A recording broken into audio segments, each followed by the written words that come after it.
मधुबन के बाबा, मधुबन के बाबा मुरली वाले, आपका क्या कहना, आपका क्या कहना। ओम शांति। आज 15 सितंबर 2021 के साकार मधुर महावाक्य है। आज की मधुर मुरली में बाबा ने रूहानी यात्रा का महत्व बताया। बाबा कहते, मीठे बच्चे, अभी तुम अमर लोक की यात्रा पर हो। तुम्हारी ये बुद्धि की रूहानी यात्रा है जो तुम सच्चे सच्चे ब्राह्मण ही कर सकते हो। अभी तुम अमर लोक की यात्रा पर हो। तुम्हारी ये बुद्धि की रूहानी यात्रा है जो तुम सच्चे सच्चे ब्राह्मण ही कर सकते हो। क्वेश्चन है, अपने आप से व आपस में कौन सी वार्तालाप करना ही शुभ सम्मेलन है। अपने आप से व आपस में कौन सी वार्तालाप करना ही शुभ सम्मेलन है। अपने आप से बातें करो।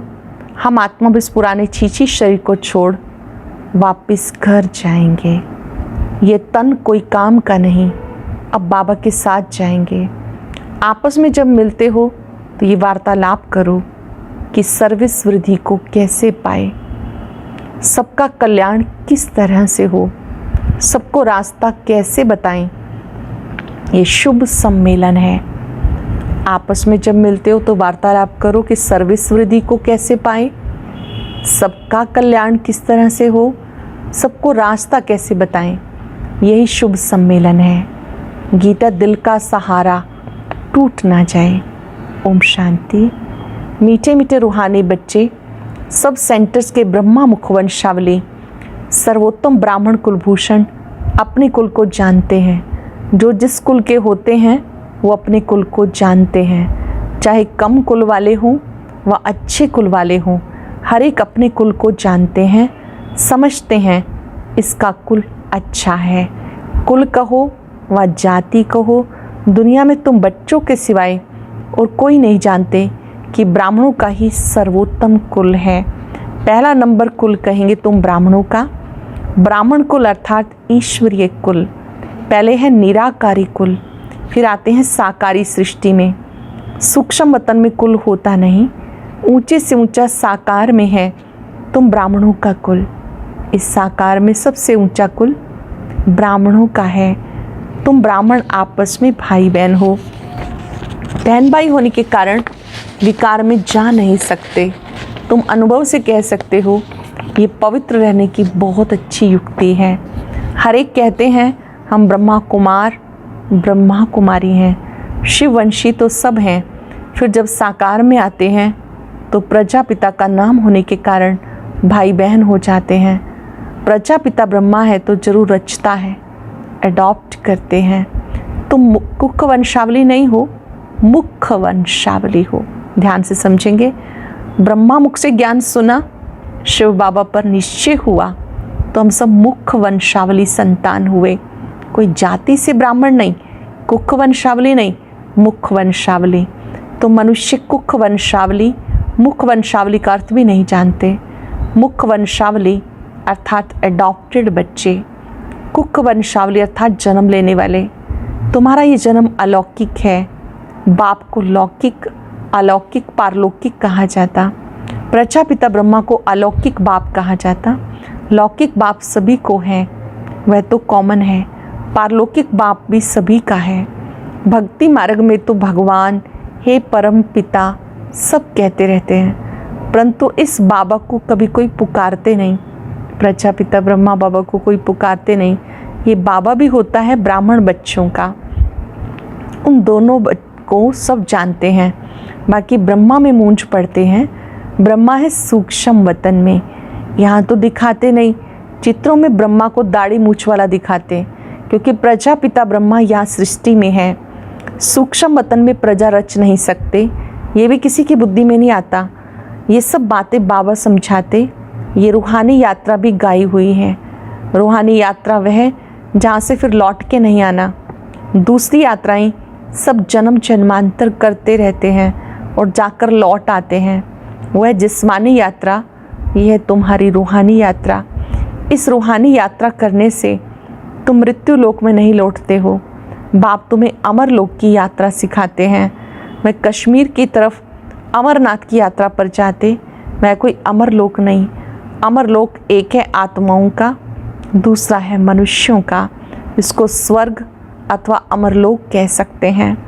आत्माओं का है निर्वाण धाम, बाकी अमरलोक सतयुग, मृत्यु लोक है कलयुग और निर्वाण धाम है शांति लोक, जहाँ आत्माएं रहती हैं। बाबा कहते तुम अमरपुरी की यात्रा पर हो।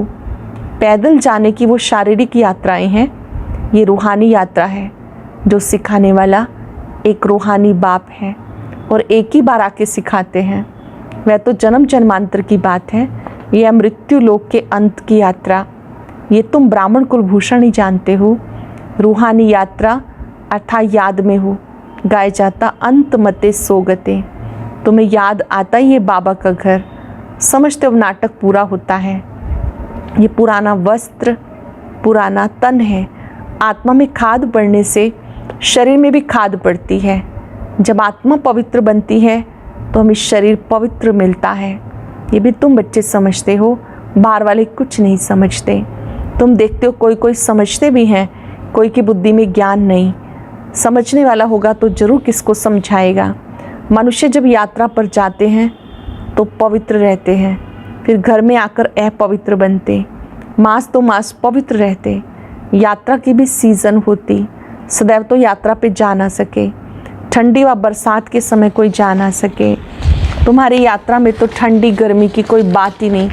बुद्धि से खुद समझ सकते हैं कि हम जा रहे हैं बाबा के घर। जितना हम याद करते हैं उतना विकर्म विनाश होते हैं। बाप के घर में जाकर फिर हम नई दुनिया में आएंगे। ये बाबा ही समझाते। यहाँ भी नंबरवार बच्चे हैं। वास्तव में यात्रा को भूलना नहीं चाहिए, लेकिन माया भुला देती है। इसलिए लिखते हैं बाबा आपकी याद भूल जाती है। अरे याद की यात्रा, जिससे तुम एवर हेल्दी वेल्दी बनते हो, ऐसी दवाई को तुम भूल जाते हो। वो फिर कहते बाप को याद करना बड़ा सहज है। अपने साथ बातें करनी होती। हम आत्मा पहले सतो प्रधान थी, अब तमो प्रधान बन गई। अब शिव बाबा हमें युक्ति से बहुत अच्छी बातें बताते, बाकी अभ्यास करना है। आंखें बंद कर विचार नहीं किया जाता। कोई आंखें बंद करके विचार करते हैं। बाबा कहते हैं बंद करके विचार नहीं किया जाता, बाबा ने एक्ट करके दिखाई। ऐसे अपने साथ बातें करो कि हम सतो प्रधान थे, हम ही राज्य करते थे। वह दुनिया गोल्डन एज थी, फिर सिल्वर कापर आयरन एज में आ गए। अब आयरन एज का अंत है, तब बाबा आया है। बाबा हम आत्माओं को कहते हैं मुझे याद करो, अपने घर को याद करो। जहाँ से आए हो फिर अंत मते सुगते हो जाएगी, तुम्हें वहाँ ही जाना है। ये युक्ति बाबा बताते कि सवेरे उठकर अपने से बातें करो। बाबा एक्ट करके दिखाते। हम भी सवेरे उठ विचार सागर मंथन करता हूँ। सच्ची कमाई करनी चाहिए। सुबह का साईं बेड़ा बनने लाई, तो उस साईं को याद करने से बेड़ा पार हो जाता है। बाबा जो करते हैं, जैसे करते हैं, वह बच्चों को भी समझाते हैं। इसमें खिटखिट की बात नहीं, ये कमाई की बहुत अच्छी युक्ति है। अल्लाह को याद करने से बेबादशाही मिल जाती है। अल्लाह अल्लाह को याद करो, बेबादशाही मिल जाती है। बच्चे जानते हम राजयोग सीख रहे हैं। बाबा बीज रूप नॉलेजफुल है, तो हम भी झाड़ को पूरा समझ गए। ये भी मोटे रूप में नॉलेज है। आदि से ये झाड़ कैसे वृद्धि को पाता, फिर कैसे उसकी आयु पूरी होती है। और झाड़ तो तूफानों आदि के लगने से गिर जाते हैं, परंतु उस मनुष्य सृष्टि रूपी झाड़ का पहला फाउंडेशन देवी देवता धर्म प्रायलोप हो जाता है। ये भी होना ही है। ये जब गुम हो जाए तब कहा जाए एक धर्म की फिर से स्थापना, अनेक अधर्मों का विनाश।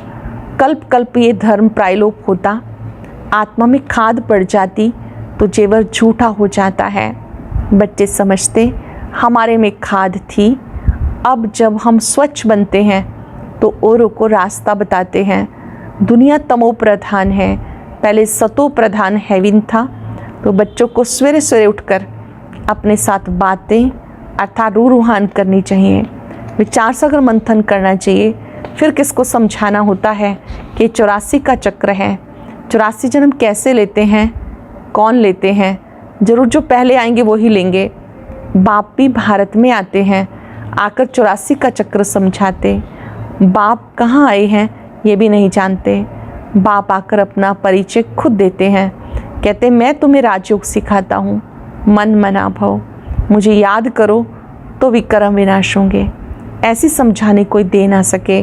भले गीता आदि सुनाते हैं, वहाँ भी लोग जाते रहते, परंतु भगवान कभी तो आया होगा, ज्ञान सुनाया होगा। फिर जब आए तब सुनाए ना। वो लोग गीता पुस्तक उठाकर बैठ सुनाते, यहाँ तो भगवान है ज्ञान सागर, इनको कुछ हाथ में लेके पढ़ना नहीं, ये सीखता नहीं। कल पहले भी आकर बच्चों को संगम पर सिखाया था। बाबा आकर राजयोग सिखाते, ये याद की यात्रा है। तुम्हारी बुद्धि ही जानती है, सिवाय ब्रह्मा मुख वंशावली के ऐसा कोई मनुष्य नहीं होगा जिसके पास ये ज्ञान होगा। सब में सर्वव्यापी का ज्ञान भरा हुआ है। ये कोई भी नहीं जानते परमात्मा बिंदी है, ज्ञान सागर पतित पावन है। सिर्फ ऐसे ही गाते रहते। गुरु लोग जो सिखाते सत सत करते रहते, अर्थ कुछ भी नहीं समझते, ना उस पर कभी विचार चलाते तो ये सत्य है या वो नहीं। बाप समझाते, तुम बच्चों को चलते फिरते याद की यात्रा में जरूर रहना है। तुम बच्चों को चलते फिरते याद की यात्रा में जरूर रहना है, न तो विक्रम विनाश नहीं हो सकते। कुछ भी कर्म करते रहो, परंतु बुद्धि में बाबा याद रहे। श्रीनाथ द्वारे में भोजन बनाते हैं तो बुद्धि में वो श्रीनाथ याद रहता है। बैठे ही मंदिर में हैं, जानते हम श्रीनाथ के लिए बनाते हैं। भोजन बनाया, भोग लगाया, फिर घर वाले बच्चे आदि याद आते रहेंगे। वहाँ भोजन बनाते हैं मुख बंद करके, बात नहीं करेंगे। मनसा में कोई विक्रम नहीं बनता। वह श्रीनाथ के मंदिर में बैठे हैं, यहाँ तो शिव बाबा के पास बैठे हैं। यहाँ भी बाबा युक्ति बताते, बच्चे कोई फालतू बात नहीं करना, सदैव बाबा से मीठी मीठी बातें करनी है। जैसा बाप वैसे बच्चे। बाप की स्मृति में रहता चक्र कैसे फिरता, तब तुम बच्चों को आके सुनाते। तुम बच्चे जानते हो हमारा बाबा मनुष्य सृष्टि का बीज रूप चैतन्य है। कितनी सहज बात है, परंतु फिर भी समझते नहीं, क्योंकि पत्थर बुद्धि है। उस बीज को हम चैतन्य नहीं कहेंगे। ये नॉलेजफुल है, चैतन्य है, ये एक ही है। वह बीज तो अनेक प्रकार के होते। भगवान को कहा जाता मनुष्य सृष्टि का बीज रूप, तो बाप हो गया ना। आत्माओं का बाप परमात्मा है, तो सब ब्रदर्स ठहरे। बाप भी वहाँ रहते जहाँ तुम आत्माएं निवास करती हो। निर्वाण धाम में बाप और बच्चे रहते हैं। इस समय तुम प्रजापिता ब्रह्मा की संतान भाई बहन हो, इसलिए कहलाते हो शिववंशी ब्रह्मा कुमार कुमारियाँ। ये भी तुम्हें लिखना है कि हम ब्रह्मा कुमारियाँ भाई बहन हैं। बाप ब्रह्मा द्वारा सृष्टि रचेंगे तो भाई बहन ठहरे ना। कल्प कल्प ऐसे ही क्रिएट करते, अडॉप्ट करते जाते। मनुष्य को प्रजापिता ब्रह्मा नहीं कहा जाता, भले बाबा कहते हैं, परंतु वो है हद का। इनको प्रजापिता कहेंगे क्योंकि बहुत प्रजा है, अर्थात ढेर बच्चे हैं। तो बेहद का बाप बच्चों को सब बातें समझाते। ये दुनिया बिल्कुल बिगड़ी हुई छीछी है, अब तुम्हें वाहवा की दुनिया में ले जाते हैं। दुनिया बिल्कुल बिगड़ी हुई है, छीछी है, बाबा वाहवा दुनिया में ले जाते। तुम्हारे में भी बहुत है जो भूल जाते हैं। अगर ये याद हो तो बाप भी याद रहे, गुरु भी याद रहे कि अब वापस जाना है। पुराना शरीर छोड़ देंगे क्योंकि ये तन अब काम का नहीं। आत्मा जब पवित्र होती जाती तो शरीर भी पवित्र होना है। आपस में ऐसी ऐसी बातें करनी चाहिए। इसको कहा जाता है शुभ सम्मेलन, जिसमें अच्छी अच्छी बातें हों। ये शुभ सम्मेलन है जिसमें अच्छी अच्छी बातें हों। सर्विस कैसे वृद्धि को पाए, कल्याण कैसे करें, उनका छीछी सम्मेलन है।